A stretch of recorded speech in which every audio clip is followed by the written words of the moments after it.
Hi everyone. We have to continue our discussion about the random forest. You may feel like we have already done the random forest, but not officially. So remember the last lecture, what we did was a bagging classifier, and then inside of this bagging classifier, and then we use decision trees, right? So that is indeed an ensemble of decision tree classifiers. So that is a random forest. But in scikit-learn, we also have a random forest classifier. And is that the same thing to the bagging classifier with decision trees? Well, they are slightly different. So we are going to see why they're different later. So the first thing we did was we make two moons. So we have a one moon like this and one moon like this. So this is the data set we want to make again. And after that, we create a random forest classifier. And again, we specify the n estimator to be 500. Okay, so in here, we specify the max leaf node to be a 16. Okay, so we want to control the growth of the decision trees and by putting some regularization. And after that we fit and then we make the prediction and we got the accuracy score. So it seems that it's really what we have done before with the bagging classifier, and inside we have decision trees. But there are something more. So remember, when we are doing the bagging classifiers, we try to pick part of the training dataset as the training dataset for each of the tree, right? So we did a comparison between picking 30% of the dataset versus picking 90% of the dataset, and we find that picking 30% of the dataset was actually better. But anyhow, we only pick part of the training dataset to send to each of the decision tree.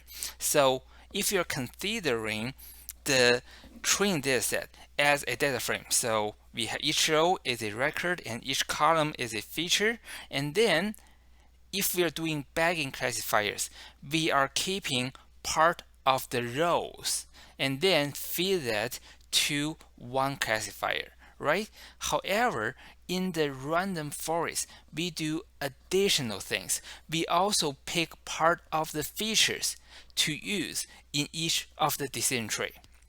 So let me say it again. So in the decision tree classifier, we pick part of the features and we pick part of the dataset to train each of the decision tree. So why do we do that? So remember, when we are talking about the wisdom of the crowd, it is very important that each individual, each predictors are individual. That's very important. So they should all be independent. And to make them really independent, in the bagging classifier, we have already picked part of the dataset to train each of the decision tree. However, in the random forest, we also pick part of the columns. So how do we do that? So here is the max feature. That is the hyperparameter we can control to train each of the decision tree. How many features do we consider? And by default, it is auto, and auto means we only pick the max square root of the number of the features for each of the decision tree. And then if you want to do a log2, and then for each of the smaller decision tree, we only pick log2 of the number of the features for each of the decision tree. So you may ask, for each of the decision tree, if we only use square root of the number of the features or log2 the number of the features, that is not a lot. Definitely not a lot. This means we may end up with many bad decision trees, or we can say big decision trees, but that's okay. Well, for many of them they are bad, but however, we are trusting the wisdom of the crowd. Why we make those bad decision trees? Those decision trees, we know they are going to perform badly. The reason is we are trying to have independent decision trees. So the next part, Well, this is the idea of the decision tree, okay? And the next topic is boosting.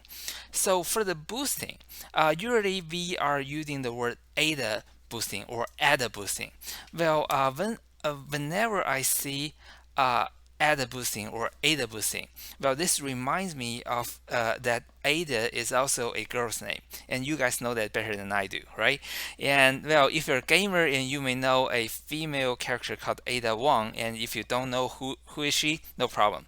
Okay, well, but another Ada that I know is this lady, Ada Lovelace. So well, she lived in 16th or 17th century, so really far away from now. But some people argue that she first conceptually designed how a modern computer can work.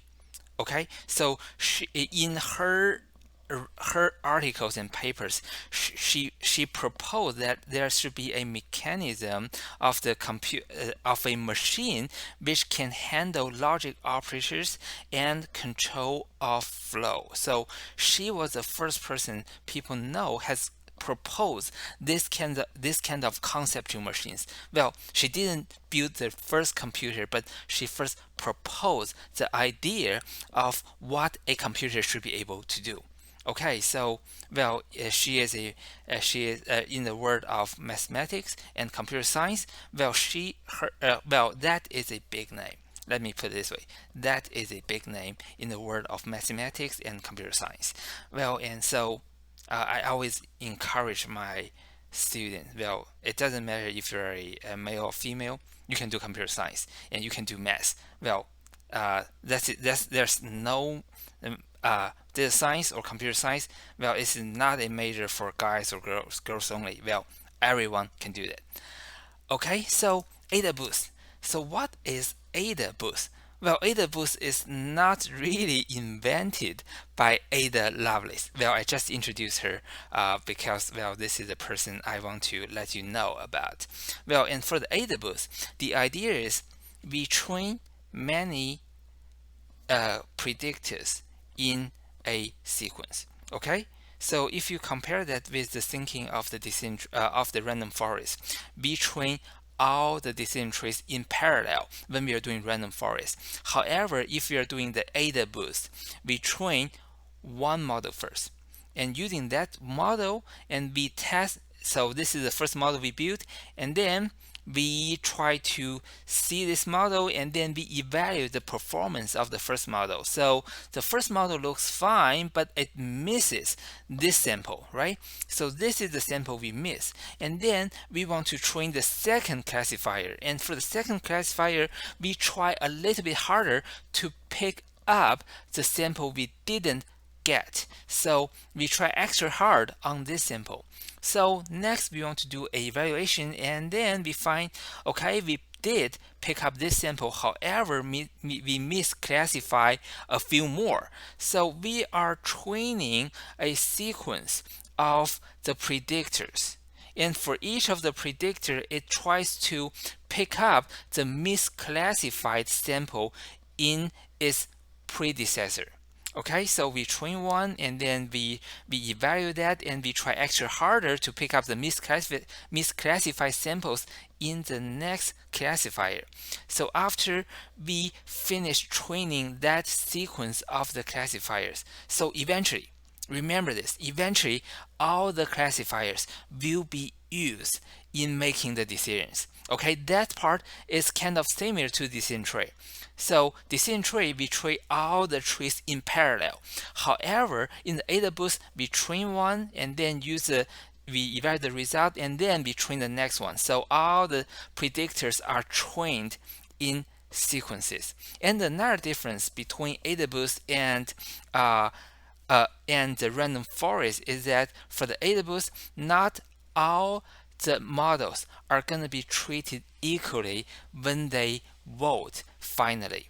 Okay, so for example, in the first classifier, and we know the first classifier misclassified one.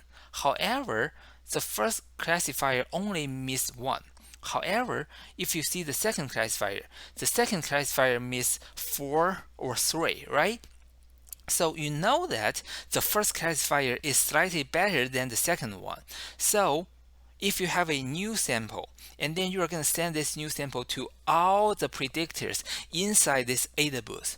However, you know the first model is a little bit better than the second model, so you're going to give a little bit more weight on the first model. So you are going to do a weighted voting in this case. However, in the decision tree, we are going to treat all the models, all the decision in the random forest, we are going to treat all the decision trees equally, right? So that is another difference.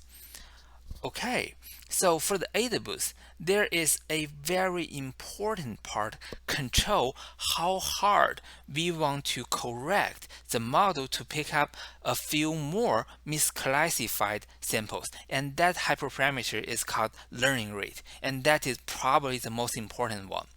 So if you see the image on the left side, and you have the 1, 2, and 3, right? So 1 is the boundary of the first model, and remember that is a 2 moons. So in the first model, we misclassify a lot. So we want to tweak the decision boundary a little bit to pick up a little bit more of the misclassified samples. So we have the line 2 and line 3. That is the model for the second and for the third round. And we are using the learning rate to be 1.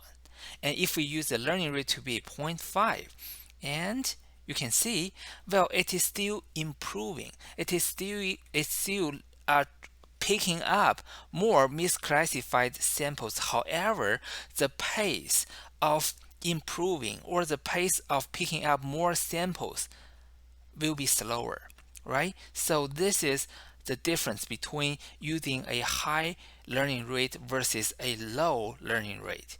So this is how we can do a DABoost classifier. So inside the DABoost classifier, again, we are using decision tree, and this is the important part. So the max depth is 1. So max depth is 1. What does that mean? This means for each of the decision tree we are going to build, we only do 1 split. And you may say, oh boy, only 1 split, and that tree is going to be terrible, right? I think you are right. Well, for each of the decision tree. So the first decision tree we built, and then we only split the sample once, and then we got a terrible decision tree. So we move on, and then we adjust the weight of the misclassified samples, and then we build the second decision tree, and then the second decision tree, again only 1 split, and then we adjust it again, adjust the weights of the misclassified samples again, we build the third. So for each of the decision tree we build with DABoost, we only do 1 split.